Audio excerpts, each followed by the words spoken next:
If my internet service provider is watching, maybe don't. Thanks. Streaming services are nuking digital-only shows left, right, and center. Hollywood's been burying movies for creative accounting reasons forever. Game studios are shutting down servers for always online games that really didn't need to be online in the first place. In an era where companies can sweep away any piece of media that they deem unprofitable or irrelevant, there's a moral argument to piracy as a form of accessibility and preservation. There is no better example to encapsulate this than this project by the Completionists, spending over $20,000 to legally obtain every game across the 3DS and Wii U eShops before they closed down in March of 2023. But Josh, they actually bought the game, so it's not piracy, you dumb f. Shut the f up. You see how that's insane, right? While there's a ton of 3DS and Wii U ROMs available for your seafaring needs all over the internet, there's no singular archive that contains every published title. For good reason. Nintendo has a reputation for being particularly litigious when it comes to people infringing on their copyright. So very few people are willing to take on the risk of archiving so many titles under one roof. By going through the official route, the Completionist team took the legally safe path to archiving over 2,300 games. Most of the games on the eShop never saw a physical release, so if you want to buy a copy officially today, you can't. Look at this Letterboxd review. I know it's funny in its absurdity, but bear with me when I say it's representative of a real problem. Brother got a VPN, paid a random dude in India to get him a local phone number, then made an Indian Disney Plus account to watch this movie legitimately. He's more dedicated to this than I was to my ex-wife. I'm not married, I've never been married. All this effort, and you know what? Circumventing all those regional licensing restrictions isn't really legal. And in the end, it puts a few bucks in the mouse's pocket with next to nothing going to the creatives behind it. Want to play Cyberpunk in Indonesia? I hope you're a quintillionaire, because that'll be 700,000 rupiah. Want to play Hotline Miami 2 here in Australia? Fuck off, you can't, because there's a sexual assault scene in there, despite plenty of other media being published with similarly graphic content. I'm not going to argue for or against this scene in Hotline Miami 2, but the devs have openly recommended pirating the game to fans in Australia. In all of these examples, I would argue that piracy is not theft, regardless of if it's because the price is exorbitant, like in Indonesia or Brazil, or licensing and distribution limitations, or government censorship, like here in Australia, or the fact that the devs literally said to. The reality is that the consumer in this sort of situation was simply never going to be able to make the purchase if they wanted to. They never had access to that choice. We'll return to this idea later, but let's talk about preservation. Historical archives in the post-industrial age are a tricky task. I mean, archival work has always been difficult, but there's specific issues when it comes to working with media published on tape, discs, and cartridges. With tape-based media like audio cassettes and VHS, the actual content is stored in a magnetized coating that's on a plastic tape. To read the media off the tape, you do some funky math and magic with magnets and get an audio-visual signal out. Fucking magnets, how do they work? But that repeated exposure to magnetic fields deteriorates the magnetic film that contains my favorite episode of Around the Twists, and we can't have that. Also, it's the ice cream slavery one, if you want to know.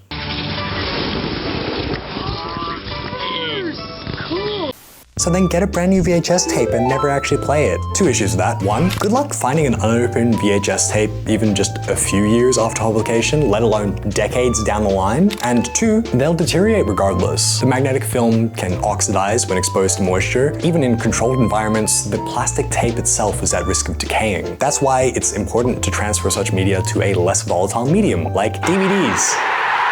What's that?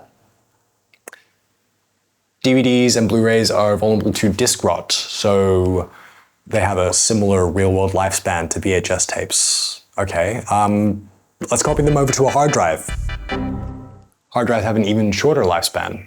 Okay.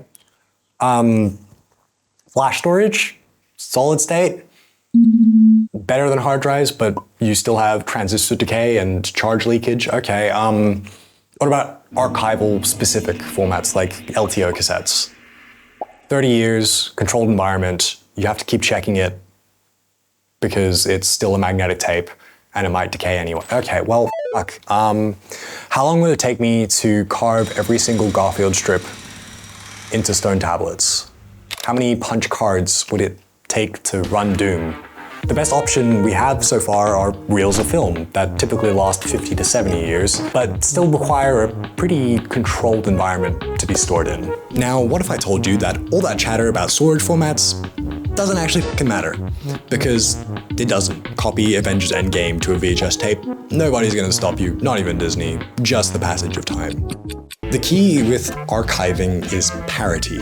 Great example, we've got the original film reels for the 1939 Wizard of Oz somewhere in MGM's hands, but there's also multiple other reels stored in various different locations, as well as digital scans of those reels, and then digital masters that have gone out to consumers. If one Hollywood studio mysteriously burns down, then there's still other copies of the film stored all over the place.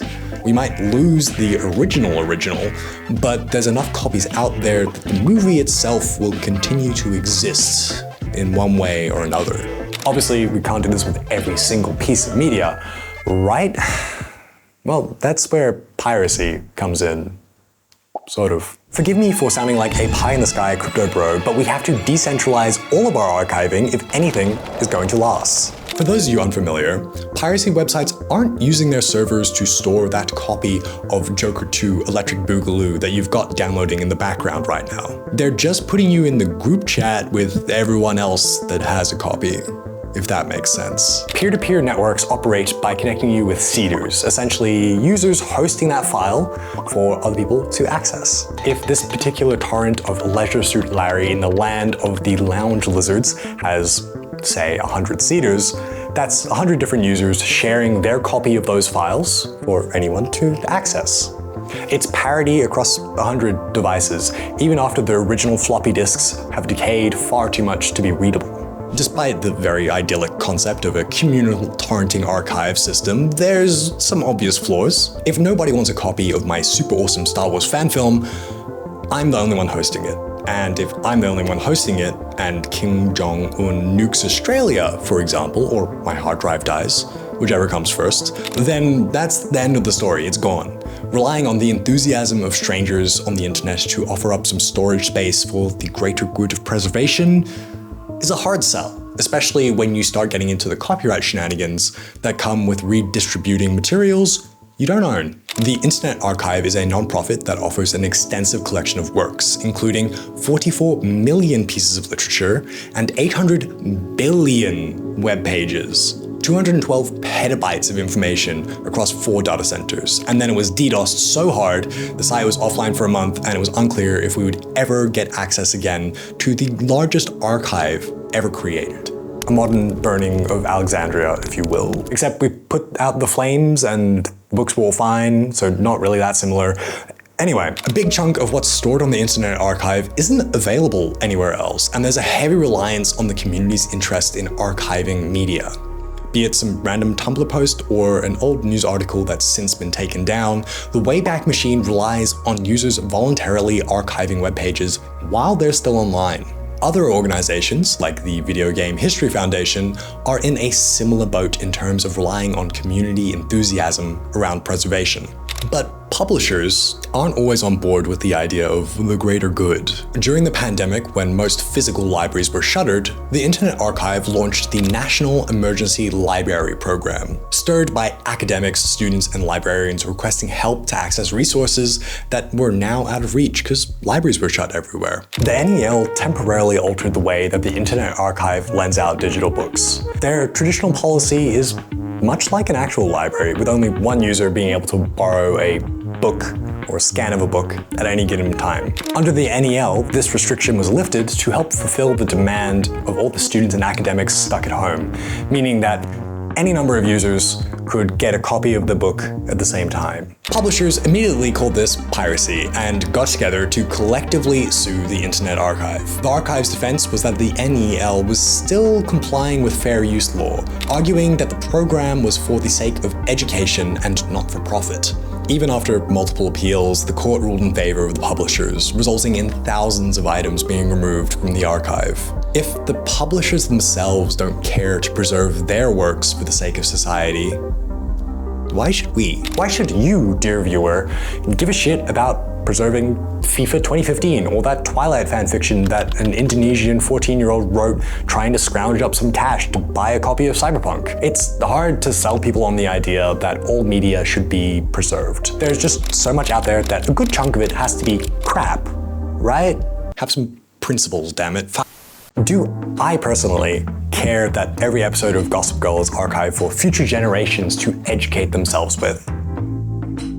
No, not particularly. But it's the principle of it. Any piece of media that has influenced even one life is deserving of preservation. In my opinion, it is morally correct to archive any piece of media we can document, because even the smallest things shape who we are on both an individual and societal level. And sometimes, good archiving means a little bit of piracy. Video games are uniquely difficult to preserve because of all the moving parts involved, often with some core components stored halfway across the world. The Crew was an online-only racing game published by Ubisoft, and if you know Ubisoft, you can imagine where this is going. Published in 2014, the game required an internet connection to play because of the persistent open world that was hosted on Ubisoft servers. The game client itself contains all the assets required to play the game. The environment, the cars, the sound effects, all of that are on your device. And you could experience the entirety of the game in single player. But even still, you had to connect online. And then in 2024, Ubisoft shut its servers down for the game, essentially killing it on the spot. Not only did players lose access to the game they had purchased, but the DLC and microtransactions as well. Even if you had a physical disc to put in your Xbox or PlayStation, you just couldn't. The backlash, which was massive, did prompt Ubisoft into adding an offline mode to the game's 2 sequels, but the original remains officially unplayable. The Crew isn't the only game that's been doomed to this fate. Titles like Kill the Justice League also received backlash for requiring an always online connection for solo play. An offline mode was added just 3 weeks before the servers were shut down, all in less than a year since the game released. You could go to the shops right now and buy a copy of the game and never be able to access the complete experience. What about live service games like Destiny? While it is focused on the multiplayer element in the post-game, like raids and PvP, there's a substantial story campaign that would be completely inaccessible if the servers were shut down. At the time this video goes up, the original 2013 game is still online and still playable, but who knows how long that'll last. You could argue that the narrative of the games have been preserved through the countless playthroughs that are uploaded all over the internet, but that's missing a key part of the video game experience: playing it. A video recording of someone else playing Destiny doesn't let you make the choices to build your class, to find out what weapons you really enjoy playing with. That degree of agency is something that makes video game preservation kind of difficult in comparison to other mediums. A poorly scanned copy of a book is still functional as a piece of literature, even if there's some lines you can't read. In the same way that a well-worn vinyl can still play through an entire album.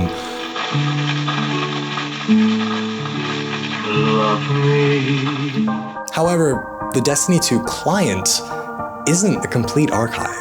When the day comes that Bungie shuts down the servers, everyone's install of the game becomes a digital paperweight. At least the data still exists. Someone could, hypothetically, find a way to run it offline, like the community around the Crew did. Players have been running third-party World of Warcraft servers for ages, despite the fact that it's very much copyright infringement and Blizzard's not cool about it, but anyway.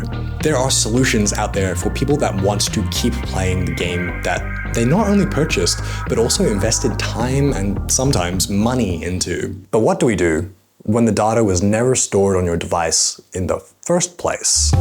Streaming services like Netflix have become an everyday part of our lives. Massive libraries at our fingertips without having to worry about a bookshelf full of DVDs or terabytes of MP4s. No, wrong. Editor Josh, wrong MP4. While the benefit of streaming video on demand is convenience, the downside is that you never have a tangible copy of anything. This, along with the decline of physical media, means that many shows and movies that are published in this day and age go directly to streaming and never get a DVD or Blu-ray release. You never get to own something yourself. Case in point, Disney published, cancelled, and took down Willow within 6 months. It is one thing to take a product off shelves if it isn't selling, but consumers were never given an option to purchase a copy of Willow in the first place. If it weren't for the people that had ripped the show for others to watch while it was still online, the existence would have been nothing more than a barren Wikipedia page. To finally come back around to that title that you clicked on, Piracy is morally correct as a form of media preservation. It's something that's a bit tricky to navigate. You can't preemptively rip 6 seasons of Below Deck because you won't know that it's being taken down before it's too late.